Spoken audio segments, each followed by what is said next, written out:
everyone, this is Ron from High Tech Legion, and this is part of a review of the Patriot Gauntlet Node Wi-Fi enclosure, and it is the part where we take a look at the software included and that we use to access the Patriot Gauntlet Node's features. And first thing is we have to go to the desktop in here and take a look at the control panel. Before we do that, of course, you have to turn on your Patriot Gauntlet Node enclosure. Turn on the Wi-Fi, make sure the blue light is on and the USB 3.0 cable is not plugged in, and then you go to your Windows wireless connection and make sure you're connected to the Gauntlet node. Now these are the default values. You can always change the name and the security. As you can see, it's unsecured now, but it's reading our 802.11n network connection, and I'm connected now, and Windows is finished reading what type of internet of wireless connection that is.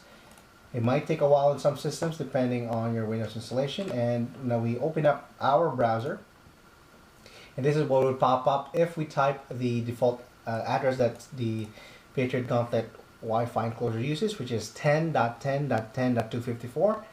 It is similar how you would do your router, but not the routers are usually 192.168.1.1 or .2.1, but this is the address that Patriot uses, so it's not confused with any other addresses. And here on the first page you can find, of course, the basic overview. Not much you can change here except for the language. You have multilingual options in here, and it shows you the client list at the bottom. We only have one system right now since we are recording. We have our test system in here, our desktop. We have SID, IP address, and a firmware version. And the next option here is the setup. It looks similar to your router as well, but a lot simpler. And here you can change the option for the host name. This is Gauntlet Node is a default. Work group, and the time and date settings, and the firmware upgrade. When you want to upgrade a firmware, you put it in the enclosure itself, and you click the select firmware. Let you browse through that enclosure. You can see there, I can browse through inside, but I have no firmware in there, so it's just updated it to the latest version. And in here, you just select it, and it will take you to a step-by-step process. It is fairly simple. You don't need to do any tricks like holding a button or flashing it through external means. You just basically just use whatever put the firmware file itself into the storage. And the bottom part here is the network connection, where you can make changes to the wireless access point. See, should be an error popping up in here since it's not set up. Here the AP client mode. You can change the passphrase in there. Since as you can see, it says that there's no internet connection, you can set the pretty much the Patriot Wi-Fi Gauntlet enclosure have a pass-through connection. And here in the network mode for the third option, or just go click back here and go back. And the third option here is the network, where you can change your wireless settings. And here it says soundbar count. You can also this is pretty much also the password and account for when you're accessing the contents of your drive through the network, or if you want to mount it as a network drive. Since I've already accessed it here, as you can see, I've actually it didn't ask me for password, so I've entered it already. But when you do that, you just type in admin and admin, and here you can see the contents of the drive, and you can browse through it, or you can mount it. You can mount it into this my test items. You can see multiple things here. I will show you later on the mobile app how to view those files. And you can also mount the network, the drive through network. So you map network drive in there and just type the address. And of course, all you need to do that is to type in the account password and the account name in here, where you can change anytime. But again, the default is admin and admin. And the last setting here is, for, of course, the security. Since our connection here is unsecured, it's disabled. You can have the option of WEP Auto, WPA PSK, and WPA2 PSK. Depends on the user. That pretty much covers it. There's a lot of features in there. It looks very simple, but the biggest feature, of course, is we can have the network pass through. and the security, which are important. I would suggest once you have your Patriot Gauntlet Node to make those changes immediately. You don't want an unsecured connection, and you also don't want the default admin. Admin, you can easily get hacked. You also might want to change the SSID so you're not broadcasting Gauntlet Node, especially that these two are you need to change immediately. Since if I'm a hacker and I see you have Gauntlet Node, that's the first thing I would try is the admin and admin account just to access your files. So those are important to make those changes immediately. Alright, in this part of the review, we are going to take a look at the Patriot Gauntlet Connect app for your iPhone. You should download it from the App Store, and the first thing we need to do is turn on our Gauntlet Node Wi-Fi enclosure. Make sure that we are connected. The Wi-Fi settings in there, Gauntlet Node. Verify that we are. Let's go back. And once you're downloading the Gauntlet Connect software from the App Store, just open it up and we'll be able to see your Gauntlet enclosure immediately. As you can see there, it's instantaneous. Even though I hit refresh there, it's instantaneous. The speed. And here we have, of course, our sample files, and it can also view certain documents or files, multimedia. You can stream in wirelessly. First here, you have your audio. You have MP3s, FLACs, and WAV files in here. As you can see, the FLAC is not recognized. There's a question mark. WMA as well. You're not be able to play that. File format not supported. But the WAV files, even if I put it in the middle, press play. See that it's playing. Yeah, it's a bit. The audio is a bit not massacred. This is actually a rough interview we did. The audio is not edited, and this is why I just put in the raw interview. Same with the MP3 here.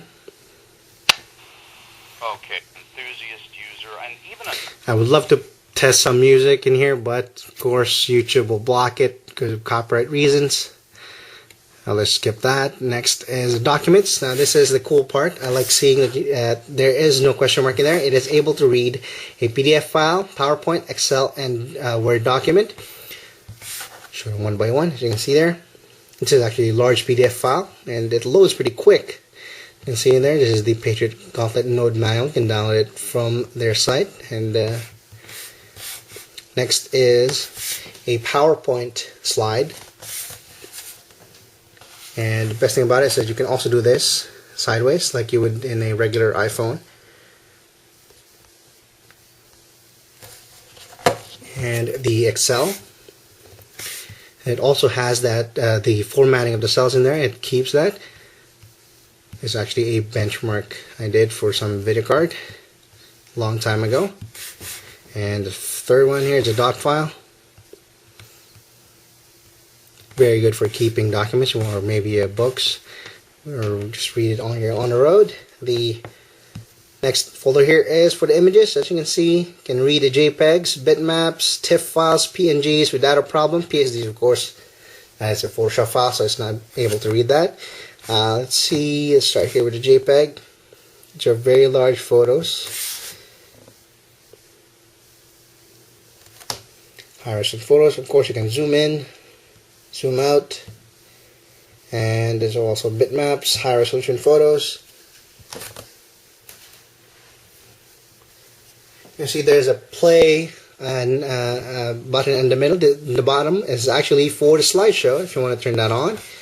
Also save it to your iPhone itself. PNG files, of course, the wallpaper we're using here.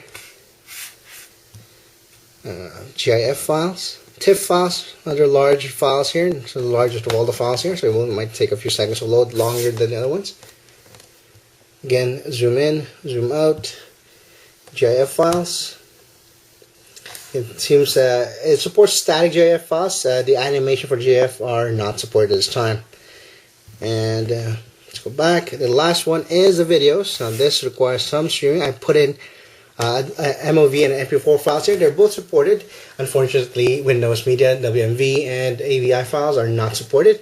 But of course, these are high resolution HD videos, so let's see how smooth the playback is. There might be some buffering, a few seconds before. How to open this box? You just simply lift it.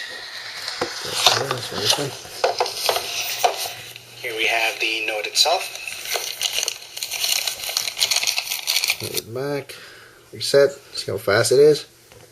Press play. Hello everyone, this is Ron from High Tech Legion, and this is the Patriot Gauntlet Node Wireless. Pretty good. That is very smooth for for an HD video. And next up is the My Device folder in here, where you, the ones on your device itself you can upload or edit, delete, or add stuff in there. You can delete, rename, and even add them to playlist. And upload. That should be the download options. Download option, you can choose to download a couple of these video files. Select that again. Download. My Device folder. Let's try to download that file again. See, it's a big file, so it might take a while to download. So let's cancel that for now. So to delete, cancel it, you just do the same way you would do in an iPhone file. Or in your regular iPhone, swipe it to the left and until the delete button pops up. You can see there. Don't fail. Let's try another one. Since these are quite big. Try something smaller. Document file. The manual. Download. There we go. Then you can just open it directly from there. And the last tab is the settings. We have the high, slideshow, set your time there, and the settings. These are blank. Of course, we didn't set any security settings in here yet. But when you click on About, you can see the software version at the top. There's the Gauntlet 1.2.8. And it pretty much covers the overview of the Gauntlet Connect app for the Patriot Gauntlet Node Wi-Fi enclosure. And you can read the rest of the review at www.hightechlegion.com. I'll do some more testing. I'll benchmark the USB 3.0 connectivity with the Gauntlet Node, and you can read my conclusion again at hightechlegion.com. You can subscribe to our YouTube channel, youtube.com/hightechlegion. And thanks for watching, and see you next time.